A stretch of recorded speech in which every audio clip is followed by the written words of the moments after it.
Hello everyone, welcome to the channel. Happy teachers day to all.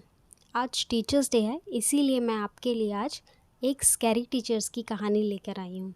ये कहानी है एक 19 साल के लड़के की जिसका नाम है ईशान। उसका अभी अभी कॉलेज में एडमिशन हुआ है और वो अपने कॉलेज में एडमिशन को लेकर काफ़ी एक्साइटेड है। कॉलेज में आ जाता है वो। अपनी फ़र्स्ट क्लास को ख़त्म करने के बाद वो अपने हॉस्टल रूम की तरफ वापस जा रहा था। जैसे ही वो कॉरिडोर में पहुंचता है, उसे एक अजीब सी दिखने वाली औरत दिखाई देती है जो बुरी तरह गुस्से में उसे घूर रही थी। वो पहले तो उसने सोचा कि ये कौन है, फिर उसने इग्नोर कर दिया। उसने सोचा कि कोई होगी, कोई खड़ूस टीचर, तो उसने इग्नोर किया और वो अपने रूम में चला गया। ऐसे ही उसे लगभग कभी कभी वो टीचर दिखाई देने लगी, कभी कॉरिडोर के पास, कभी वाटर कूलर के पास, पर वो उसे इग्नोर कर देता था। उस कॉलेज में दो लाइब्रेरी थी, एक न्यू लाइब्रेरी और एक पुरानी लाइब्रेरी जो बहुत टाइम से बंद थी। सब लोग नई लाइब्रेरी का ही यूज़ करते थे। ईशान वहाँ से जा रहा था तो उसने देखा कि वही टीचर जो उसे दिखाई देती है उस लाइब्रेरी की तरफ जा रही थी। उसने सोचा कि इस टीचर का पीछा करता हूँ और देखता हूँ कि ये इस लाइब्रेरी में क्या कर रही है। उसने उस टीचर का पीछा किया और वो उस लाइब्रेरी के अंदर चला गया। अंदर जाते ही उसे अजीब सी स्मेल आने लगी। आसपास कोई भी नहीं था, लाइब्रेरी एकदम खाली थी, सिर्फ वो टीचर थी और ईशान था। उसने देखा कि टीचर दीवार पर कुछ लिख रही है और अजीब सा बड़बड़ा रही है, और क्या लिख रही है वो भी नहीं समझ आ रहा। अचानक टीचर पीछे की तरफ मुड़ती है और उसका चेहरा देखकर ईशान एकदम घबरा जाता है क्योंकि उसकी आंखें एकदम लाल हुई पड़ी थी। अचानक से वो इतना घबरा जाता है कि फटाफट पीछे मुड़ता है और लाइब्रेरी के बाहर की तरफ भाग जाता है। भागने के बाद जैसे ही वो पीछे पलट के देखता है तो क्या देखता है कि लाइब्रेरी का दरवाज़ा में तो ताले लगे हुए हैं, क्योंकि लाइब्रेरी का दरवाज़ा खुला ही नहीं था, तो वो अंदर क्या कर रहा था। वो सोचते सोचते परेशान हो जाता है और भागता हुआ जाता है अपने हॉस्टल रूम की तरफ।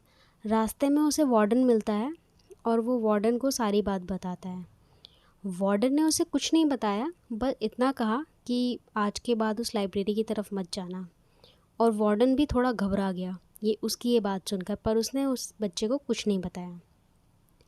उसके बाद वो अपने रूम में चला जाता है। उसका रूममेट भी उसी रूम में रह रहा था।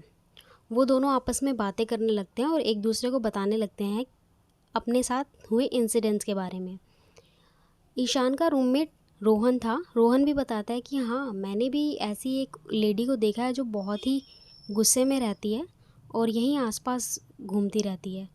कभी मैं उसे वाटर कूलर के पास देखता हूँ, कभी कॉरिडोर में देखता हूँ, पर तब देखता हूँ जब आसपास कोई होता नहीं है। दोनों बात कर ही रहे होते हैं, तभी अचानक से उन्हें अपने दरवाजे के नीचे किसी की परछाई जाते हुए नज़र आती है। वो दोनों सोचते हैं चलो इस परछाई का पीछा करते हैं। फिर वो अपने बेड से उतरते हैं और उस परछाई का पीछा करने लगते हैं। वो परछाई जाके सीधा उसी लाइब्रेरी के अंदर घुस जाती है। वो देखते हैं कि अभी भी बहुत ही अजीब सी स्मेल आ रही है उस लाइब्रेरी से, जैसे कुछ सड़ रहा हो। वो अंदर जाके देखते हैं तो वही टीचर ज़मीन पर बैठी हुई थी और अपना मुंह नोच रही थी बुरी तरह और कुछ बड़बड़ा भी रही थी। वो दोनों घबरा गए। जैसे ही उनकी नज़र उस टीचर पे पड़ी, टीचर ने भी उनकी तरफ देखा और वो उनकी तरफ आने लगी। वो हवा में उड़ने लगी और अपने हाथ फैलाकर उन दोनों की तरफ बढ़ने लगी। दोनों की सांसें तेज़ हो गई। टीचर की आंखों में बहुत गुस्सा था और उसकी आंखें एकदम लाल हुई पड़ी थी। उन दोनों को कुछ समझ नहीं आ रहा था कि क्या करे क्या ना करे। जैसे ही टीचर उनकी तरफ आने ही वाली थी, उनकी तरफ हमला करने ही वाली थी, कि वार्डन ने लाइब्रेरी का गेट खोल दिया और वो टीचर वहाँ से गायब हो गई। उन दोनों की जान में जान आई। वार्डन ने उन दोनों से कहा कि तुम लोग यहाँ क्या कर रहे हो, जब मैंने तुम्हें मना किया था कि इस यहाँ नहीं आना, तो तुम यहाँ क्या कर रहे हो। तो उन दोनों ने कहा कि हमसे गलती हो गई, हम शायद किसी का पीछा करते करते आ गए, हम हिप्नोटाइज हो गए थे। तो वार्डन उन्हें वहाँ से ले गया और उनको सारी बात बताई कि हुआ कुछ यूँ था कि कुछ समय पहले एक टीचर ने दो बच्चों को इसी लाइब्रेरी में नोच नोच कर मार दिया था और उसके बाद खुद को भी फांसी लगा ली थी।